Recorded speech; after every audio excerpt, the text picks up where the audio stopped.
É problema eterno entre companhia aérea local que sirve o mercado venezolano e não pago correspondiente está mostrando um desenvolvimento positivo esse aqui.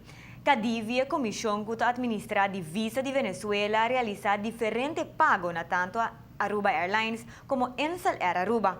Executivo na cabeça da companhia aqui não quer dar detalhe de suma indicando que trata aqui de cifra substancial, pero ainda que deve ser concreta mais pago.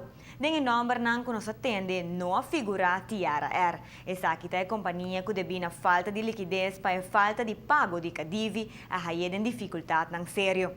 Mas será hasta pedir suspensão de pago na creditor. Ministro de Turismo, Otmar Odiber, conhece a situação e tem confiança na recuperação de Tiara Air. Llega a un certo accordo durante la settimana para un futuro cercano por higher pago, que algo positivo.